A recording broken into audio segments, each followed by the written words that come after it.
Hello class 12। इस video में diary के पन्ने का एमसीक्यू मैं आपको देने जा रही हूँ। उसका पहला प्रश्न देखिए।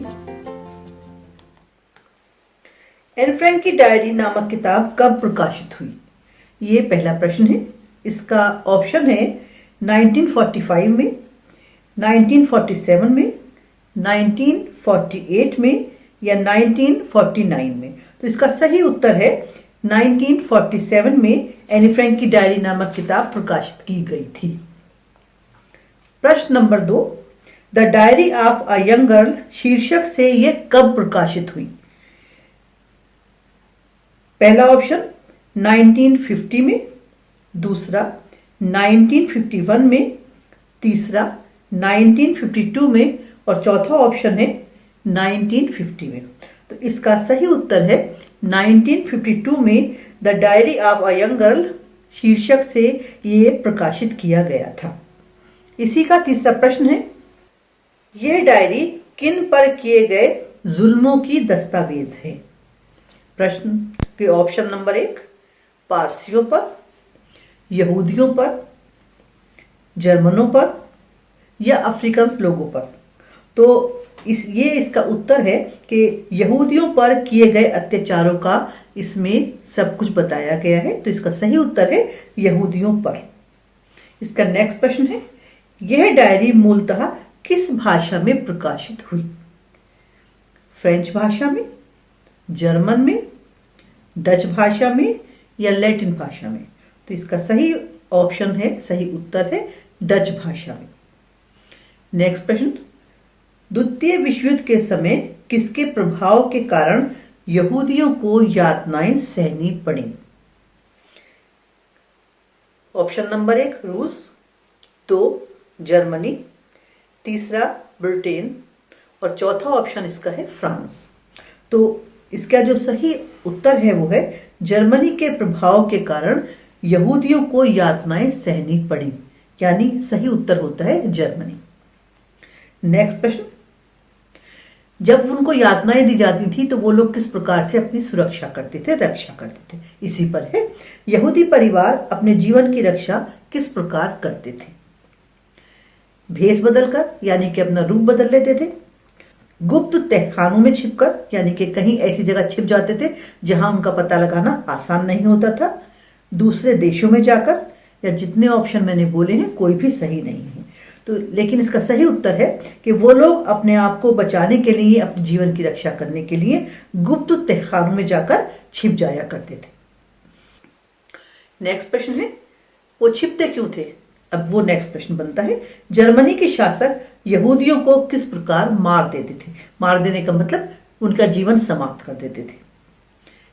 नंबर 1 भूखा प्यासा रखकर, नंबर 2 गैस चैम्बर और फायरिंग स्क्वाड द्वारा, तीसरा ऑप्शन इसका है जंगल में छोड़कर और चौथा ऑप्शन है जानवरों के पिंजरों में डालकर।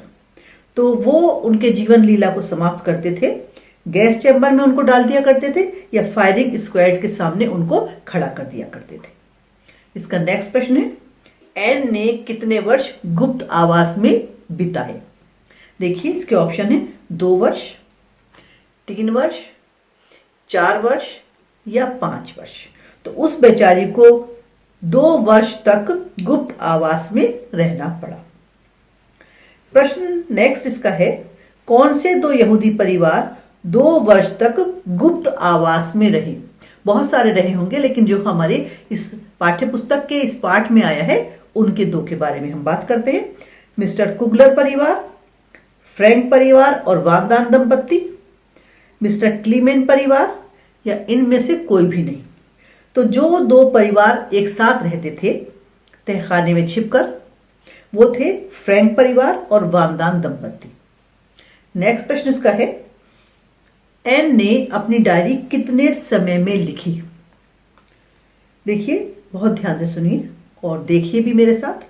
2 जून 1942 से लेकर 15 अगस्त 1944 तक।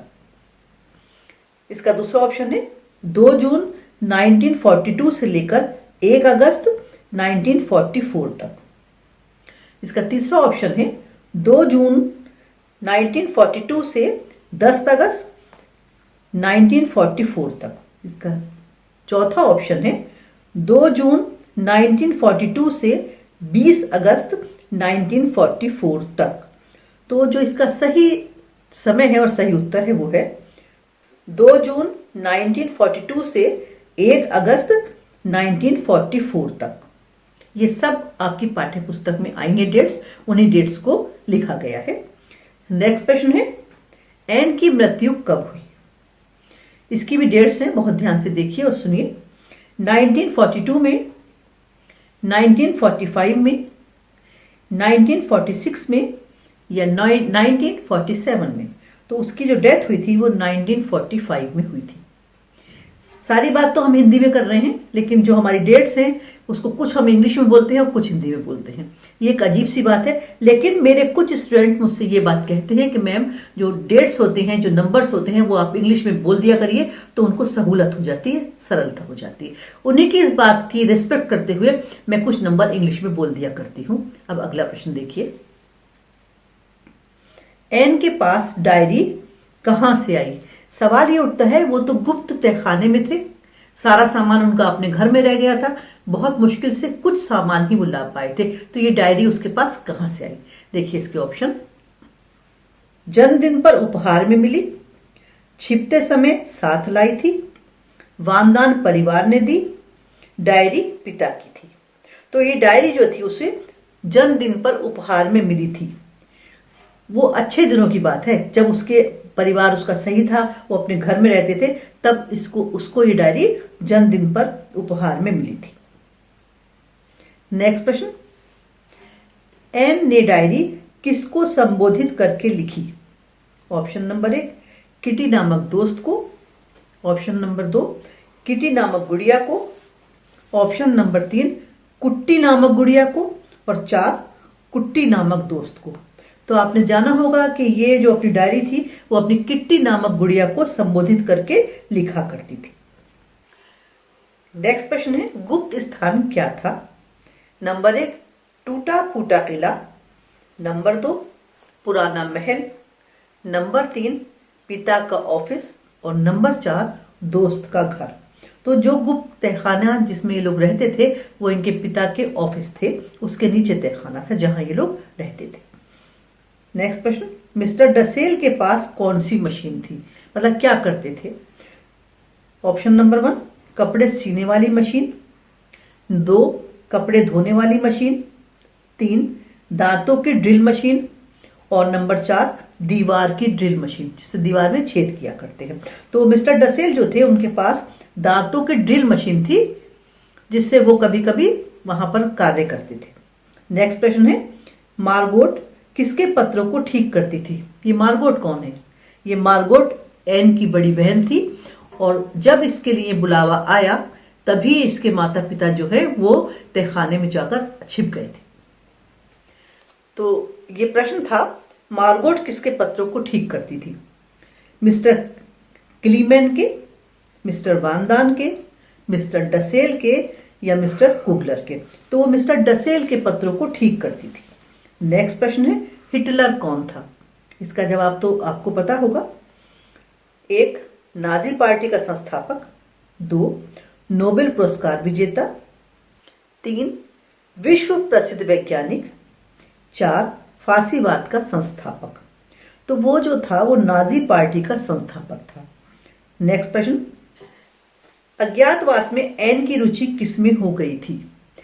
एन जो थी उसके बारे में सबका ये विचार था कि वो एक नकचड़ी लड़की है, वो किसी की बात को नहीं सुनती है, उसके बारे में सबकी राय ठीक नहीं थी, लेकिन उसकी रुचि किन चीजों में हो गई थी। अगला प्रश्न ये है, उसके ऑप्शन है नंबर 1 वंश वृक्षों और राजसी परिवारों की वंश तालिका में, दूसरा फिल्म के नायक नायिकाओं में, तीसरा बीबीसी की होम सर्विस में, और चौथा वानदान के बचपन की कहानियों में।